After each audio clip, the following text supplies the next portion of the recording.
ये चैनल केवल मनोरंजन के लिए है। हम किसी भी तरह की अंधश्रद्धा को बढ़ावा नहीं देते। रात का सन्नाटा, सिर्फ हवा के ठंडे झोंकों की साय साय और दूर कहीं कुत्तों की भौंकने की आवाज। पुरानी हवेली की दीवारें चुपके से सिसक रही थीं, मानो कोई अनकहा राज छिपा हो। तभी एक चीख ने सन्नाटे को चीर दिया। माँ, ये क्या जबरदस्ती है? मैं तुम्हारे कहने पर अपना कॉलेज छोड़कर इस खंडर सी हवेली में आ गई और अब तुम कह रही हो कि मुझे यहाँ 1 हफ्ता रुकना होगा। ये क्या पागलपन है? रिया, जो मैं कह रही हूँ उसे ध्यान से सुन। हाँ बोलो, क्या है? कल रात तुम्हें तहखाने में जाना होगा। वहाँ एक छोटा सा मंदिर है और तुम्हें बिना कपड़ों के पूजा करनी होगी। क्या? माँ, तुम्हारा दिमाग खराब हो गया है क्या? ये क्या बकवास है? मैं ऐसा कुछ नहीं करूंगी। रिया, तुम्हें करना होगा। ये हमारी खानदान की मजबूरी है। एक ऐसा राज जो सदियों से हमारी रगों में दौड़ रहा है। माँ, बस करो ये रहस्य की बातें। तुम बार बार यही कह रही हो, लेकिन बताती क्यों नहीं कि आखिर माजरा क्या है? रिया बेटा, अगर हमें इस अमीरी में रहना है तो तुम्हें ये करना ही होगा। अगर तुमने मना किया तो हमारी हालत पहले से भी बदतर हो जाएगी। कुछ समझने की कोशिश करो। अब सब कुछ तुम्हारे हाथ में है। क्यों माँ, क्यों करना होगा मुझे ये सब? साफ साफ बताओ, सच क्या है? मुझे अब और अंधेरे में नहीं रहना। रिया, वो तहखाना, वो मंदिर, वो सिर्फ पूजा की जगह नहीं है। वो एक सौदा है जो हमारे खानदान ने सदियों पहले किया था और अब तुम उस सौदे का हिस्सा हो। आखिर क्या है ये खानदान का भयानक सौदा? तहखाने में छिपा वो मंदिर किस अंधेरे रहस्य को समेटे हुए है? क्या रिया इस खौफनाक सच को स्वीकार कर पाएगी या फिर वो इस सौदे का हिस्सा बन जाएगी?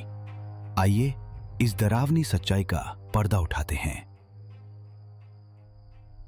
1930 की बात है। नाथूराम एक मेहनती मजदूर, जिसके पास बीवी बच्चे, एक छोटा सा परिवार तो था। खेतों में पसीना बहाता, दिन रात हड्डियां तोड़ता, मगर मिलता क्या? 2 वक्त की रोटी, और वो भी मुश्किल से। उसकी जिंदगी एक बोझ थी, जैसे कोई अभिशाप जिससे वो हर पल नफरत करता। उसका मन चीखता था, क्यों उसकी मेहनत का फल दूसरों की थाली में जाता है?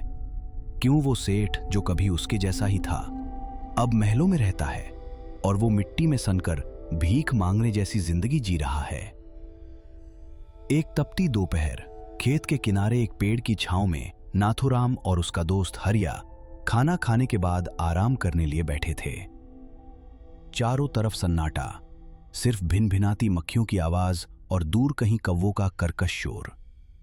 नाथूराम का चेहरा उदास, आंखों में एक जलन सी थी।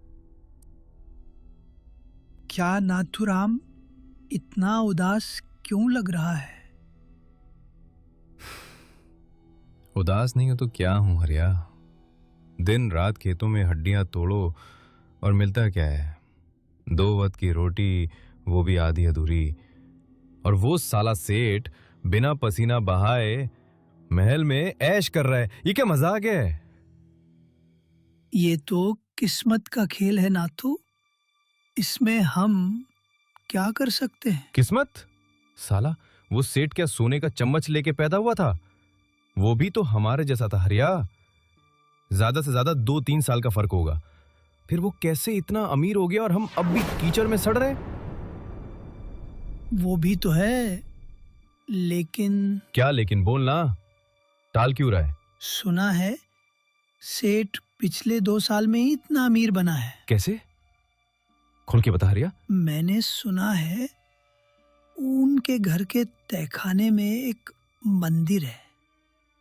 उनके घर वाले वहां किसी खास पूजा में हिस्सा लेते हैं। किसकी पूजा? कौन सा देवता? कोई अजीब सा नाम है, मैंने पहले कभी नहीं सुना। कुछ माया काल रुद्र, ऐसा कुछ। तुझे कैसे पता ये सब? पिछले सावन में मेरा पड़ोसी जो सेठ के यहाँ नौकर था, उसकी कुएं में लाश मिली थी, याद है? वो मेरा दोस्त था।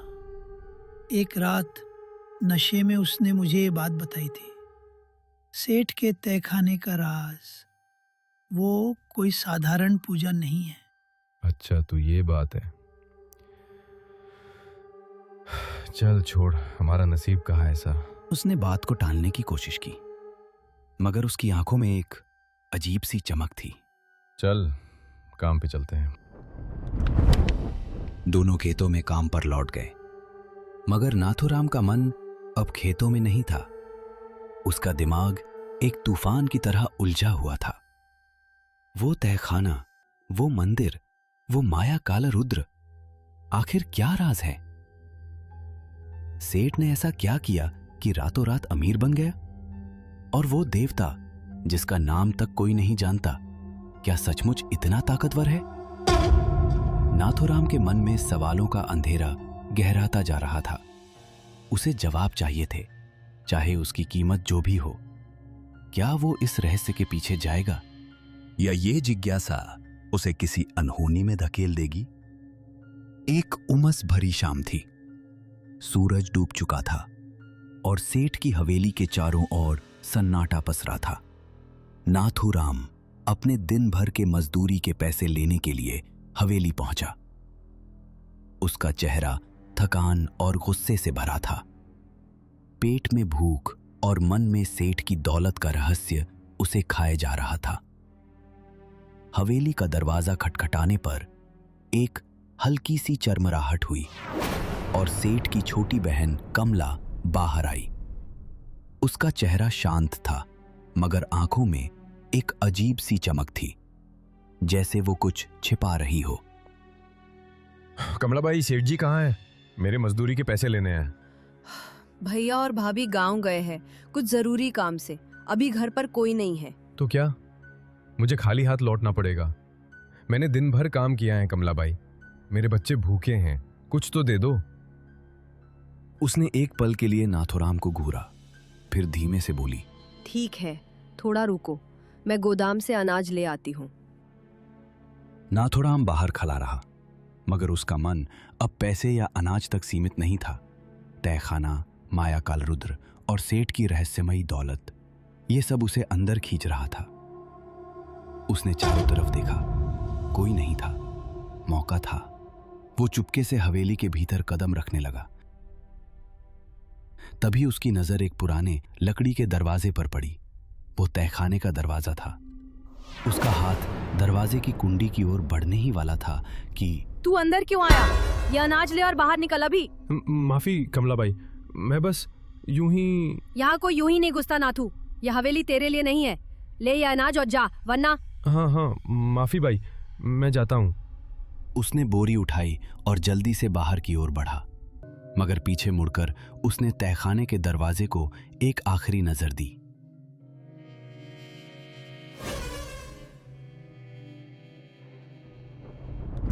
नाथूराम हवेली से निकला, मगर उसका दिल अब भी उसी तहखाने में अटक गया था। वो अनाज की बोरी कंधे पर लादे घर की ओर चला, मगर रास्ते में तहखाने का दरवाजा उसके दिमाग में बार बार उभर रहा था। रात गहरी थी। खाना खाकर वो चारपाई पर लेटा, मगर नींद उसकी आंखों से कोसों दूर थी। उसके मन में एक लालच जाग रहा था। यही मौका है नाथू, अगर तूने वो राज जान लिया तो तेरा भी वही रुतबा होगा जो सेठ का है। आखिरकार वो बेचैनी हावी हो गई और नाथूराम चुपके से गहरी रात में सेठ की हवेली की ओर निकल पड़ा। गांव सो चुका था, चांद बादलों में छिपा था और हवा में एक ठंडी सिहरन थी, जैसे कोई अनहोनी की आहट दे रही हो। नाथूराम हवेली के पीछे के रास्ते से चुपके चुपके आगे बढ़ा। उसका दिल जोर जोर से धड़क रहा था, मगर लालच और जिज्ञासा उसे रुकने नहीं दे रही थी। हवेली का पिछला दरवाजा हल्का सा खुला था। वो अंदर दाखिल हुआ। तहखाने का वो दरवाजा, वही दरवाजा जो उसने उस शाम देखा था, अब थोड़ा सा खुला था। उसने हिम्मत जुटाई और धीरे धीरे सीढ़ियों से नीचे उतरने लगा। सीढ़ियां चरमराईं और हर कदम के साथ हवा और ठंडी और बदबूदार होती गई। तहखाने में पहुंचते ही नाथुराम की आंखें फटी की फटी रह गईं।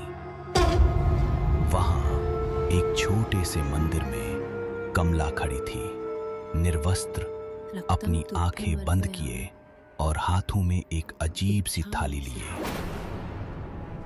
थाली में कुछ था, शायद राख या खून। उसके सामने एक मूर्ति थी, पत्थर की, मगर इतनी भयानक कि नाथुराम का खून जम गया। मूर्ति का चेहरा मानव जैसा नहीं था। आंखें खोखली, मुंह में नुकीले दांत और हाथों में कुछ ऐसा जो हथियार जैसा लगता था। मूर्ति के चारों ओर दीपक जल रहे थे। कमला मंत्र पढ़ रही थी। उसकी आवाज गहरी और गूंजदार, जैसे वो किसी और दुनिया से बात कर रही हो।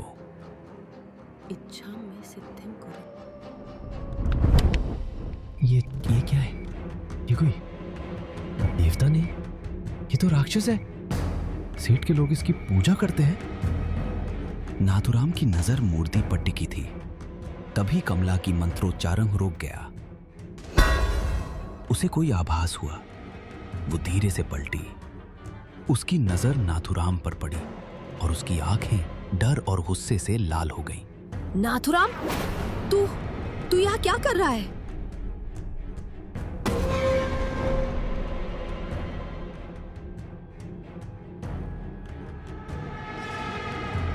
नाथुराम ने उसके सिर में डंडा दे मारा।